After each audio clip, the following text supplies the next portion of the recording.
Amen. Mon cœur est dans la joie, parce que je sais que mon Seigneur, ou celui auquel je parle, ce n'est pas moi qui parle, c'est Jésus qui va parler, le Fils de Dieu. Et quand il parle, il y a des miracles qui se passent, il y a des prodiges qui se passent, il y a des chaînes qui tombent, il y a des larmes qui tombent, qui se déversent.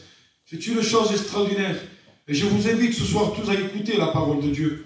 Je vais ministrer la parole de Dieu de la manière que je le peux.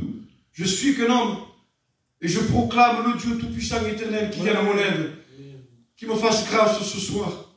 Vous savez, passer derrière l'estrade, ce n'est pas n'importe quoi. Et tous les serviteurs que nous sommes ici, nous le savons. Mon message est simple. Fai veure mon match. Mais comme Deus spire, si pas forse memoria, donc fai de questa maniera. Uitau un message che è simple. Viu? É um message simple. Mais il ne de Deus. O crec. Je ne sais pas de quelle manière tu es venu. Mais laisse-moi te dire que dehors, il y a le prédicateur du père du mensonge, qu'on appelle Satan. Et ici, on a le père de la vérité, celui qui annonce la vérité et qui vous affranchira par la vérité. C'est Jésus. Il y a deux sortes de prédicateurs. Un qui te raconte des mensonges, mais d'un côté, il te met comme une lumière pour t'éblouir, pour te tromper, pour te faire aller dans un chemin que toi tu te crois que c'est l'un des meilleurs chemins, et l'autre que c'est un chemin tout triste, un chemin si faux qu'il n'y a pas de beauté, il y a un peu d'herbe, mais sache qu'au bout il y a le repos, il y a le vert pâturage, auquel avec la persévérance que nous avons, et que ce que nous faisons pour vous, ce n'est pas, nous passons pas ici un temps pour passer un plaisir, nous venons vous arracher du feu. Un jour on parlait avec des jeunes, avec le responsable des jeunes. Je disais, on va chercher les jeunes. Non, on va les arracher du feu. Et je remercie Dieu parce que un jour se fait homme sur la terre. Pour comprendre nos larmes, pour comprendre nos souffrances, pour comprendre notre crainte.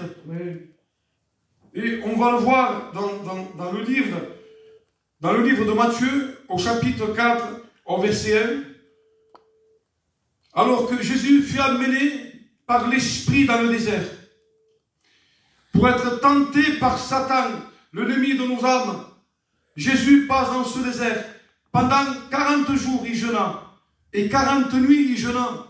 Jésus était homme comme moi et toi. Il avait faim, il avait soif, il avait un désir pour pouvoir se reposer, s'asseoir. Et l'ennemi, c'est là qu'il est apparu, il lui dit, si tu es fils de Dieu, ordonne que ces pierres deviennent du pain.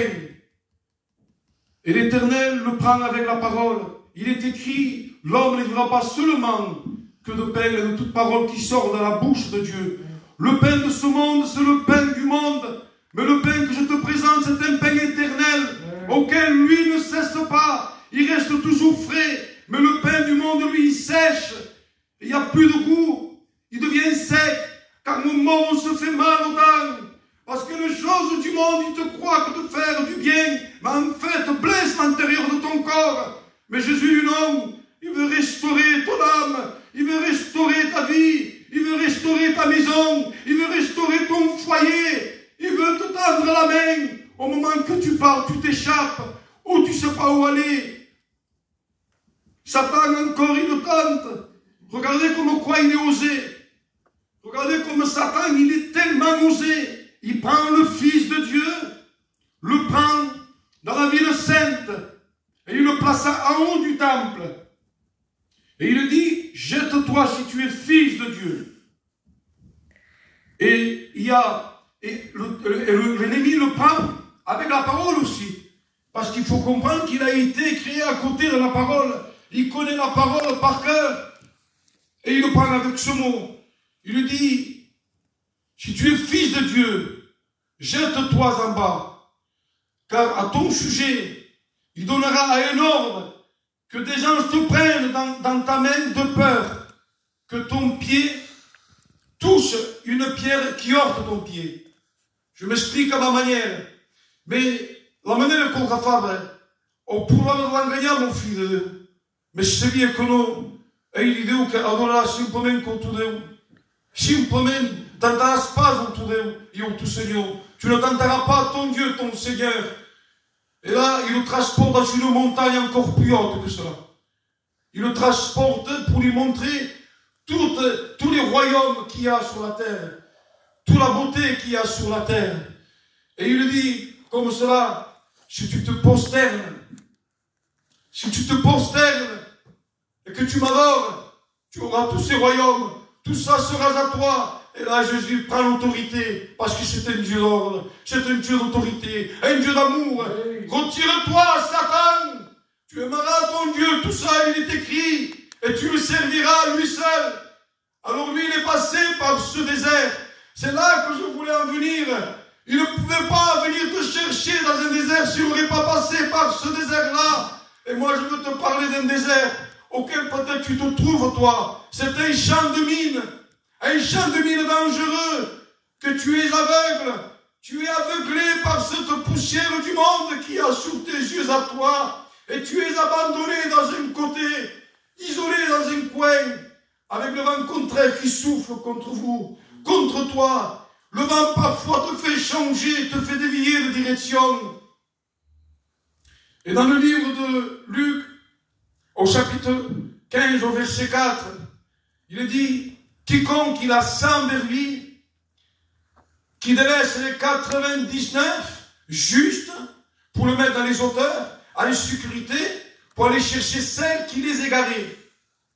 Mais il faut savoir que eux, au moment qu'ils nous parlent à ça, c'est leur boulot à eux.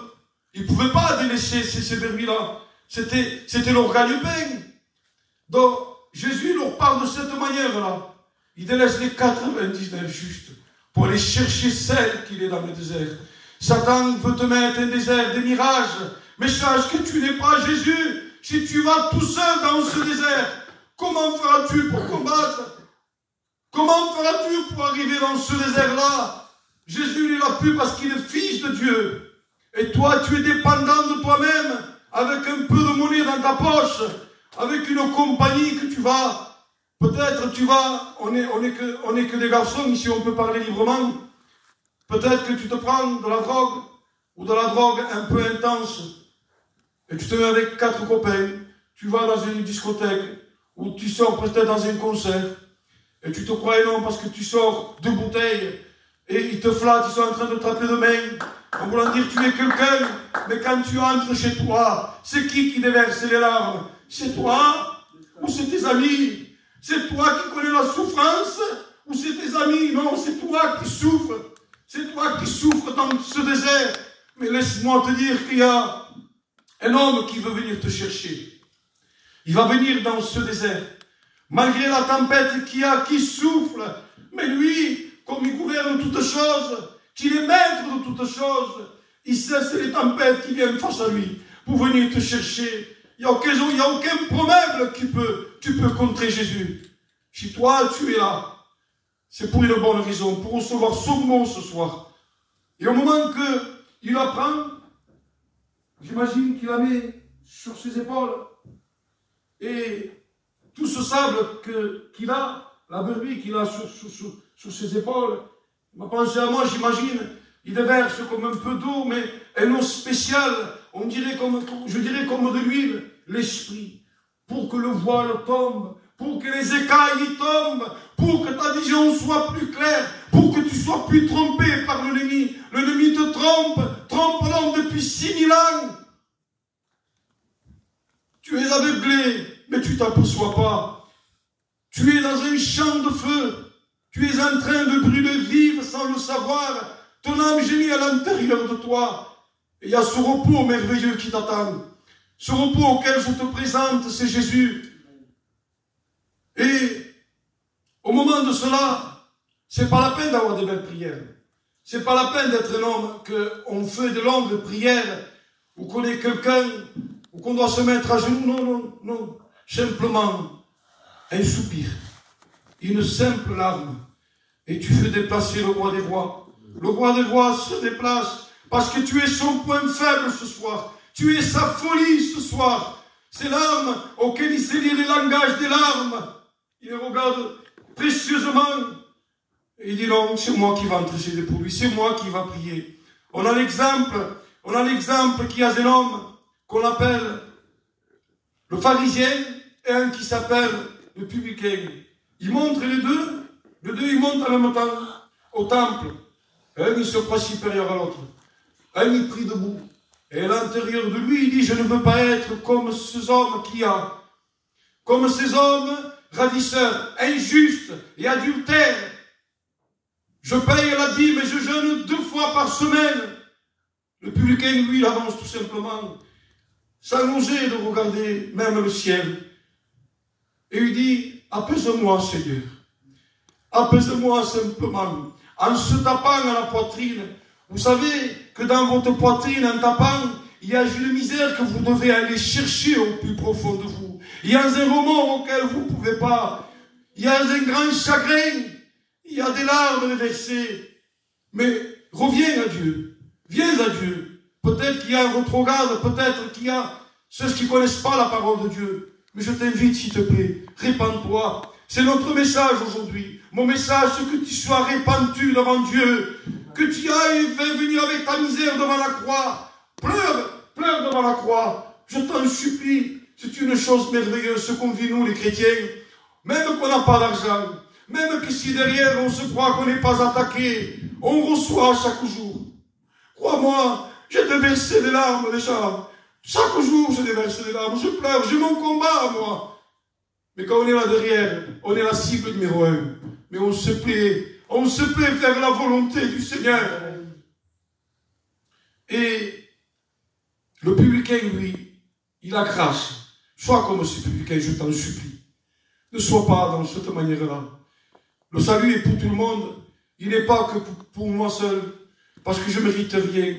Je suis privé de sa gloire en réalité. Si lui ne venait pas. Mais la grâce qu'il nous fait, qu'il nous accorde, ce soir, Jésus, il veut te donner le salut, il veut te donner la repentance de venir vers lui. Normalement, il faut s'approcher. Il faut s'approcher. Il y a un verset qui dit qu'il faut s'approcher de Jésus. Il faut purifier son cœur. Il faut purifier ses mains pour venir à Dieu. Et là, c'est le contraire. Il vient chercher la brebis égarée perdue pour délaisser les 99. Pour remettre, pour montrer qu'il appelle ses voisins et il appelle ses amis, auquel il dit, mon enfant qui était perdu, qui est mort maintenant, il est ici. Je l'ai retrouvé, il est en vie. C'est le principal de nous. Ce n'est pas le local qui compte. Ce n'est pas que la salle soit remplie, mais le ciel qui soit rempli. Que la parole de Dieu qui aille de le fait dans votre cœur. Que les chaînes qui vous entourent, comme on le sait tous. Satan donne d'un côté, mais moi je dis que dans l'autre côté, il a une chaîne pour te lier. Une chaîne que même tes parents ne peuvent pas te délier. Une chaîne où c'est la captivité de la drogue, l'angoisse, la dépression. Tu es mal compris peut-être par ta propre famille. Ta propre famille sont contre toi. Parce que Satan vient mettre la division. Parce qu'il dit que même on aura des ennemis dans notre propre maison. Mais ça, c'est Satan qui le fait. Ça, c'est il demande di faccio. Ben saprà, bene bisogna tutto cose. Ma io con le cocus che può costruire. Us inviti a montare a voi dins la barca. Dins aquesta barca veieu un poc que és simple, amb una fusta, amb un petit voile, mais que arriba amb un ribatge a la fi. I dintre el llibre de Matthieu, au chapitre 8, verset 23, Jésus, il appelle à ses disciples pour monter dans la barque. Mais là, les disciples le suivent, parce que Jésus les réveillait. Ils savent qu'ils sont sans danger. Ils savent qu'ils risquent rien.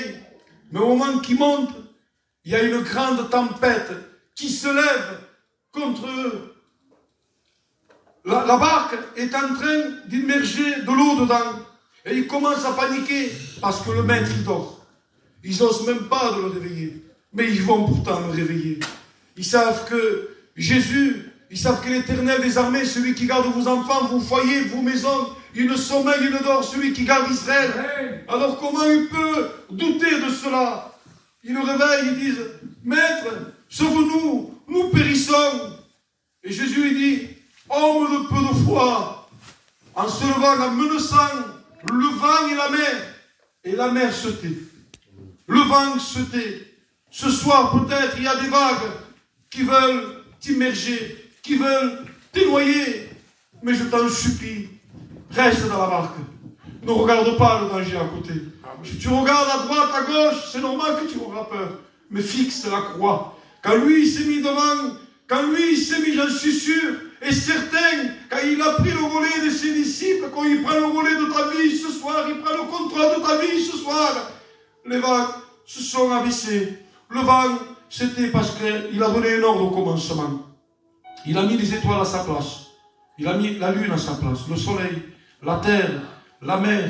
Il a donné un ordre de ne pas dépasser. Il a donné un ordre à la mer, ne dépasse pas la terre ferme. Reste ferme. Même le vent qui obéit, et même l'eau qui obéit au Seigneur. Et en passant de là, Jésus savait qu'il y avait une brebis égarée là. Une brebis complètement perdue que personne ne faisait cas. Et ça se trouve dans le livre de Marc, au chapitre 5, verset 1. Le possédé de Gadrak. On l'appelle le possédé parce qu'il n'a plus d'identité. Il n'a plus de nom. Satan, donc, simplement, il va enlever ton nom. Il veut t'enlever ton identité. Et il veut effacer ton nom du livre de la vie. C'était un homme auquel il dormait, pardonnez-moi l'expression, dans les cimetières, dans les sépulcres. Laisse-moi te dire que là, il y a la vie. Dors, c'est un cimetière. Dors, il y a un lion rugissant, avec des dents aiguisées, auquel, quand il prend sa proie et qu'il tourne autour, quand il mord cette proie, même il reste debout de chair dans ses dents. Il se réjouit. Il se plaît à te faire du mal. Reste dans le bon chemin. Reste dans l'abri du Seigneur. Crois-moi que ici, tu es dans la bonne part de Dieu. Reste ici. Car donc c'est un grand cimetière avec des ossements. Il n'y a rien de bon. Tout passera, sauf la parole de Dieu ne passera pas. Le trésor qu'il y a ici, un jour passeront, mais le trésor où se trouve mon cœur, se trouve l'Éternel également. Où toi, ce trésor, ce soir, où ton cœur, tu peux le confier à Dieu. Viens le confier à la croix, je t'en supplie. Confie ton cœur à la croix. Et ce possédé de Gadrak, il était lié. Et j'imagine, la Bible ne le dit pas, la parole de Dieu ne le dit pas, mais il devait avoir une famille, ses parents, il devait avoir une table bien parée, il devait manger. Et voilà qu'un jour, il perd tout cela. Il se met dans un coin. Son père n'ose même pas aller le voir. Son père ne peut plus aller le dompter. Le dompter veut dire que la personne est devenue comme un animal. Autant qu'il était resté dans cet état-là, il était devenu comme un animal. Il n'y avait plus rien à faire. Son domaine à lui, c'était de faire du mal. Il prenait et il cassait les chaînes. Son père n'osait même plus aller l'attacher. Il prenait des pierres les plus tranchantes qu'il y avait pour se faire du mal. Ne crois-tu pas que tu fais si mal avec ta famille, avec tes enfants? Ne crois-tu pas que tu fais mal à tes parents? Moi, je le crois que oui.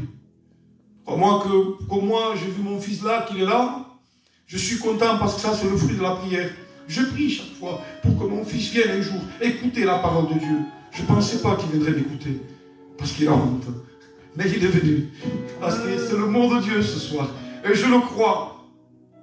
Et Jésus, en mettant cette empreinte, l'empreinte divine, Jésus, au moment qu'il met cette empreinte, qui passe de l'autre côté, dans ce lieu Gadrak où il n'y avait plus rien, où il y avait le ténèbre, il est l'agneau qui ôte le péché du monde. Et au moment qu'il a posé son empreinte, il n'a pas pu résister le péché. Cette terre a tremblé complètement. Et le possédé de Gadrak est venu vers lui. Et au moment qu'il est venu vers lui, il se mit à genoux. Vous savez pourquoi? Il avait 6000 démons dedans. Son nom était Légion. Seigneur, qu'y a-t-il entre moi et toi, fils du Très-Haut, fils de Dieu? Pourquoi as-tu venu me tourmenter avec l'heure? Dans Philippiens, on dit que je suis d'accord. Dans Philippiens, au chapitre 2, verset 10, il est dit, si vous pouvez gagner, tous genoux fléchissent au nom de Jésus, ceux qui sont dans le ciel, sur la terre, et en dessous la terre, en voulant dire les démons lui sont soumis. Les démons croient en Jésus, et ce n'est pas pourtant qu'ils sont sauvés.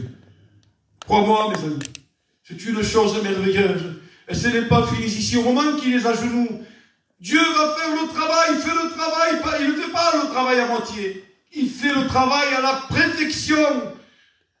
Parce qu'il est dit dans un autre verset de Jérémie au chapitre 18, au verset 2, « Descendons dans la maison du potier, auquel je veux faire entendre mes paroles. Descendons dans la maison du potier, auquel je ferai un tour de vous. » En voulant dire qu'il a tourné Jésus autour du possédé de Gadrak pour voir l'anomalie qu'il y a, la chaîne qui est en train de le lier. Ce soir, cette chaîne peut se briser. Ce soir, cette chaîne peut complètement disparaître de ta vie. Tes liens, tes addictions à toi, toutes sortes de liens. Mais il y a un homme qu'un jour, il était dans un monde où tout le monde le rejetait. Ses proches l'ont abandonné. C'est Jésus, le Fils de Dieu. Et Jésus, il était au mont Golgotha. Il était entre ciel et terre. Il avait l'humanité sur son dos. Son témoignage qu'il portait pour nous sur son dos. Il n'avait jamais péché. La mort ne pouvait pas l'atteindre. Il lui dit, mort, où est passé donc ton lion? On ne pouvait pas se passar. Era l'agneau parfait. Mais le quanto tens? Agafava un agneau, sapos quanto tens? Puitar si no apu. Puitar si tenia desfals. Si tenia un desfals, el agafaven i el podien pas portar en sacrifici. Mais l'agneau que t'ha parlat jo és un agneau que totes les seus dents són verdes. El seu pelatge és meravellós. Les cames són perfectes. La seva marxa és perfecta. Aquest agneau un dia, ils l'ont pris, ils l'ont amené à l'abattoir. Tendu sans dire aucun mot pour toi.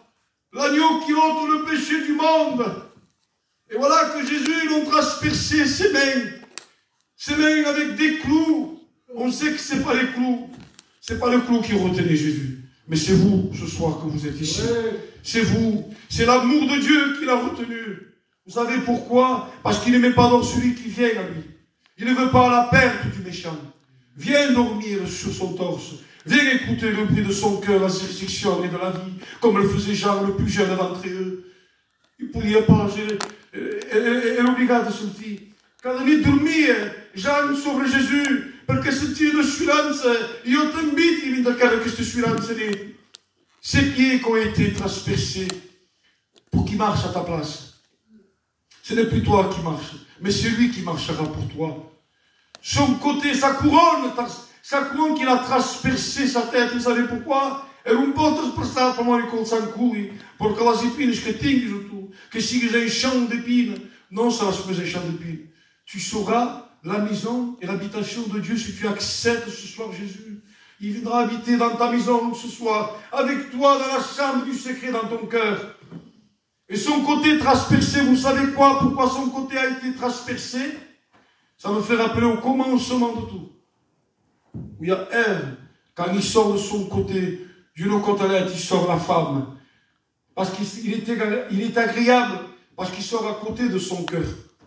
Podia sortir de cabane? Podia sortir de cabane, non. Para m'ho passer més dalt. Als peus, no. Para m'ho passer pentinat. Para m'ho passer xafat. Non. Va sortir de cabane. Parce qu'il y a un verset qui dit, Israël, combien de fois je voulais vous ressembler comme une mère poule ressemble à sa couvée. Il veut te ressembler ce soir. C'était le mot de Dieu à dire ce soir. Au même simple possible. Pensați pas, je pourrais prêcher un simple message ici. Honestament, és per jo que parlo. I el ple que seria, el mot que s'ho dic, guardeu pas més o menys, guardeu el mot de Déu. Guardeu aquest mot, preciosament. Repasseu quan sortiu a fora. És això la falta que fem uns gitanos. Quan sortim a fora, quan era jove, sortia a fora per dir i tot. No, busca aquesta rencontre. Guarda, aquesta somança, si t'ha quedat un poc, guarda-la i treballa a la tua casa. De quina manera? Així, jo som jove, sempre es pregar, tanco els ulls, prega.